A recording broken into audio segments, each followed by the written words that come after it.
Going? How you doing? It's Friday. Good, it's Friday. It's gonna be an awesome day. I hope it. I hope Uh, it's going to be an awesome day. so I just installed my second charger. I installed the ChargePoint Home Flex, the CHP50 EV charger. I have two 60 amp circuits in the garage, and I set it up so it can pull 48 amp continuous, 80% of the circuit maximum, right? So it was pretty easy install. It's a nice charger. I'll put a video here with my review, and it's pretty easy. It has a Wi-Fi setup where you select the charge rate. You got to select the maximum charge rate compared to your circuit breaker and wiring.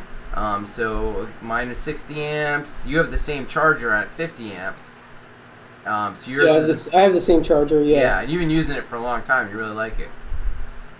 Yeah, I like it a lot. I use it on eGolf, and now I got the Tesla. Yeah, yeah. And I use it on that. So it works really well. You need an adapter with the Tesla, but it works. Yeah, it works really well. We've been using the ChargePoint with the eGolf for 3 years. 3 years, I think. Yeah. And it's super clean design. We have it hanging in our garage. Yeah, we haven't had any problems with it at all. So Yeah, I mean it is one of the better ones. Like, I went out and looked at all the reviews, and the utilities will give you a rebate if you put in, sign up for their off-peak charge program. They can turn the charge rate down on the charge point. It's one of the few that is a smart charger. So they'll actually give you a rebate for the cost of the charger, and then give you like a yearly rebate for using their off-peak program. So that's another feature of that one. But when you do the setup, it has to have a 2.4 gigahertz Wi-Fi SSID to connect to. I see a lot of people saying the Wi-Fi setup doesn't work, and you need to get to the Wi-Fi setup to actually select the correct charge rate and all that. yeah, So make sure you have a 2.4 gigahertz SSID. We can help you with that. And you might also need outdoor Wi-Fi, depending where the charger is. So we'll yeah. go into the next thing I want to talk about is this ECW260 Wi-Fi 6 outdoor access point. So this, we're coming into summer now. It's time for outdoor Wi-Fi. I've been selling tons of these, and they're working really great. Yeah, we're getting a lot of requests for for outdoor Wi-Fi right now, as we always do during the summertime. Yeah. And that is by far the best outdoor access point you can get right now from us. I think from anyone. I mean, I don't think there's a lot available right now. Very true. This thing is very solid. Like, back's all metal. What is this, ABS on the front? I think so. Yeah. Yeah. So I mean, it won't yellow or anything like that. Yeah, that's it's IP67 rated. Yeah, IP67. It's got like the grommet.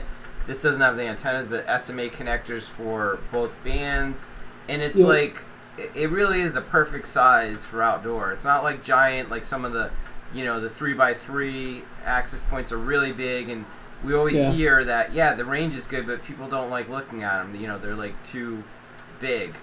Yeah, it definitely depends on where you're installing it. Some they're okay with the bigger ones, Yeah.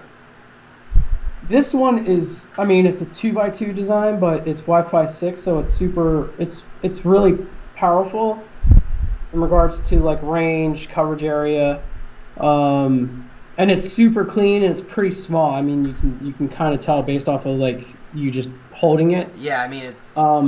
And it's strong. The construction of it is really solid, I would say. Yeah, so I mean, you could put this anywhere, like at a marina with salt water. Like, I mean, obviously the case will take on some more wear in those environments, but you put it in freezing cold environments everywhere.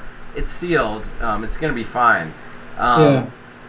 We have these deployed all like South America, like Argentina. Yeah. All the way up into like Canada. So Yeah, I mean, They're working in a lot of different environments, like really, really hot, humid to like dry, really, really cold.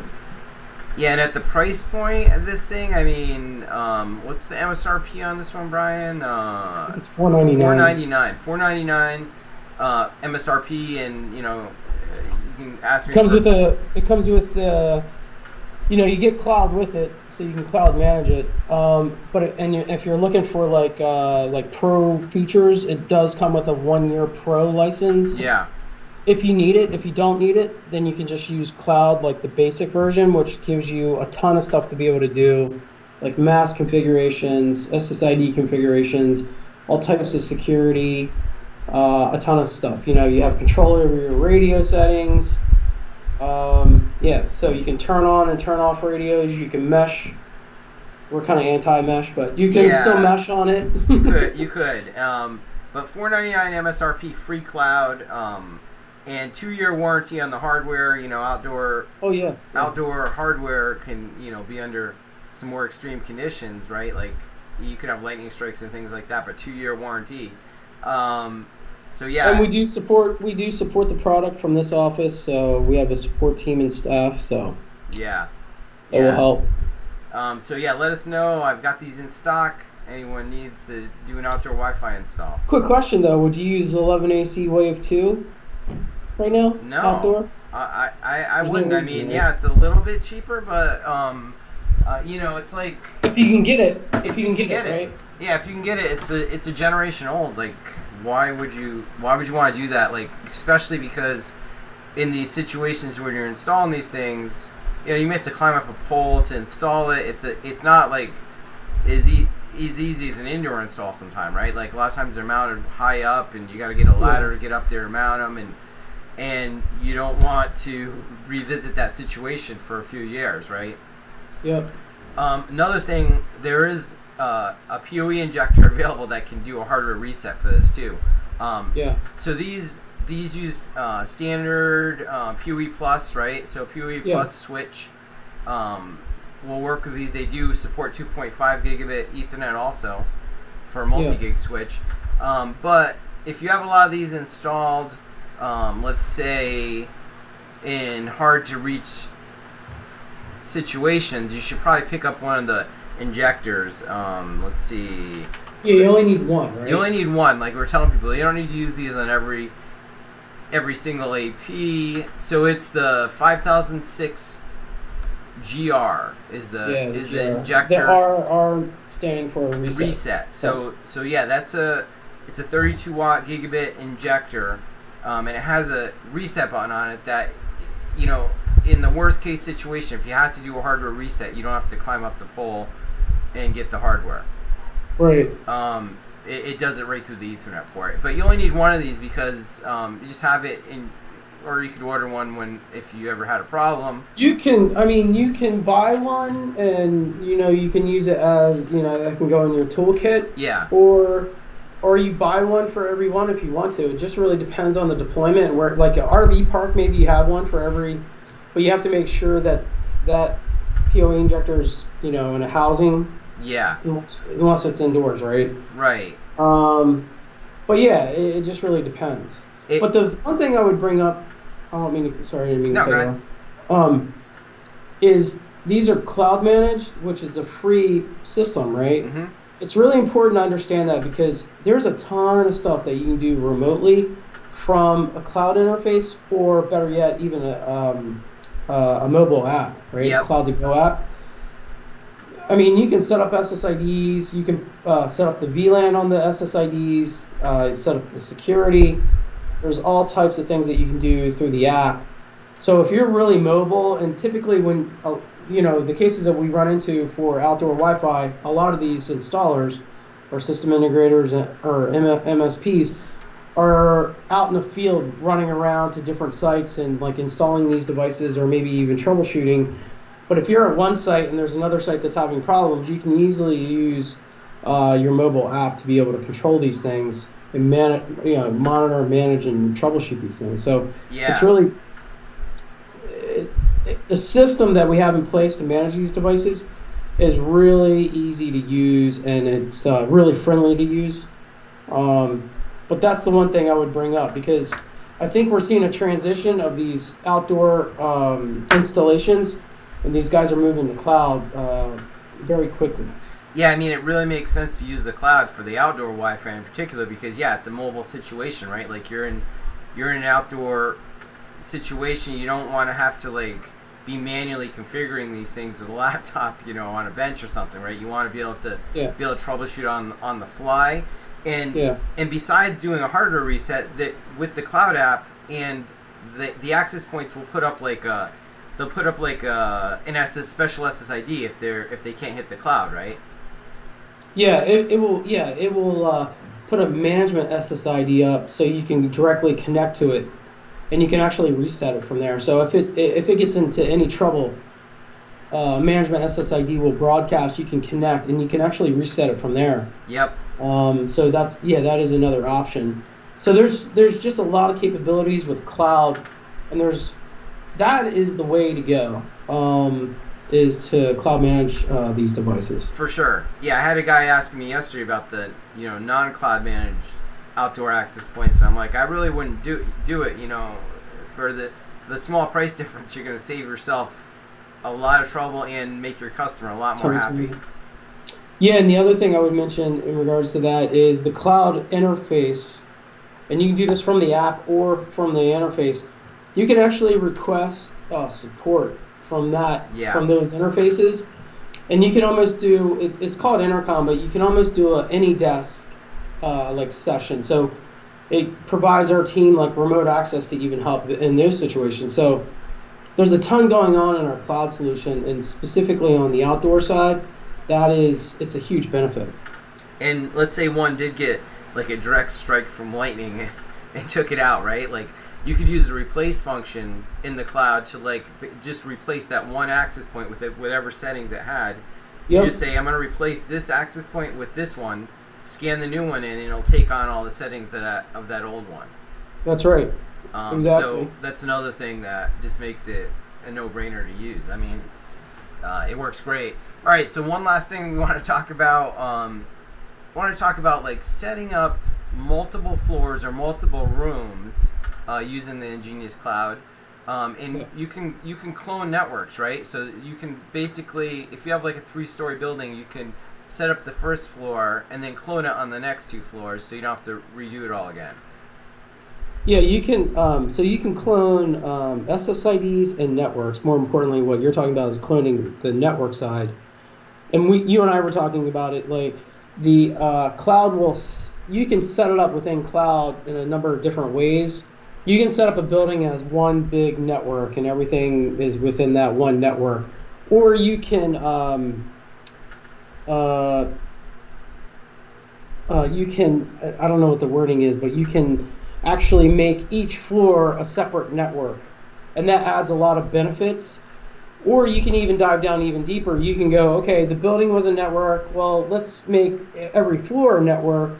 But you can even say, like in a multi-dwelling unit, like a multi-family unit, multi-tenancy, each apartment or condo is its own network, and you can set that up. And the importance of that is, you can really isolate firmware updates. So you can do updates per like a floor, or you could do updates per a condo. Basically, an update per network. So you can take these network settings and you can consolidate them down into like apartments or even floors. Mm-hmm. And so there's other things that you can do. You can have 8 SSIDs per network. It's just easier for troubleshooting, I would say. Yeah, for sure. And I know as far as SSIDs go, I know some people, we don't really think it's probably the best way to do it, but some people may want their own SSID for every single room, like every single apartment, right? By cloning the network, you set it up once, and then you just have to make the changes for that SSID for each apartment that you want to do. Yeah. Yep. That way, it's way more simplified. You can, for troubleshooting, you just drill down to that network that the person's calling about. You can change his password, change the SSID, do whatever. And then we're also looking. You can, if you use the topology view in the Ingenious Cloud, you can look at the entire organization, which would, let's say, be the whole building, right? Look at it in one view, see every single connected switch and access point. But then you could also drill down to the network and just look at the switches and access points in that particular network. Yeah, on that particular floor. Right, right.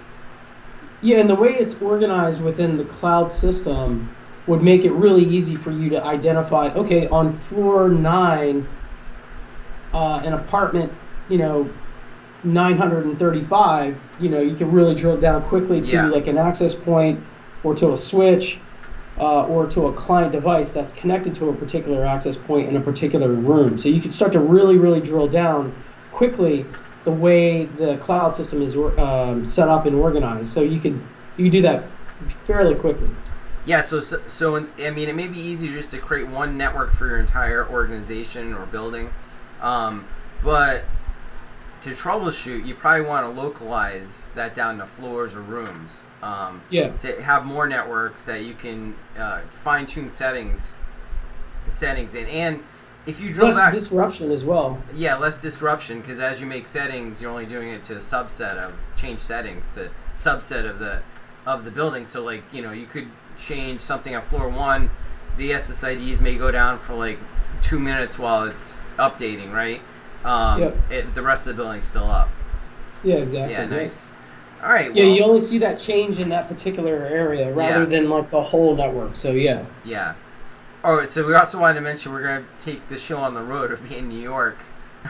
On the 18th, right? So if any more customers want to meet up, we're meeting up some customers. Talk to Brian. Yeah, we'll be in New York City specifically. We'll be in New York City. Yeah, New York City. So that should be cool. We can meet up with some customers and see if we can get some more Wi-Fi out there. All right, Brian. Anything else you want to talk about? Yeah. So just really quick, we have some big news coming out on next Tuesday, July 12th, which is National Simplicity Day. Oh yeah. So some big news coming out. Just look out for that news. We'll send out a press release. I think everybody will be excited. So I'm very excited about it. So big news on July 12th. Yeah, I'm excited too. This thing's gonna be awesome. I can just tell. All right, remember to like and subscribe, and we'll be back next week.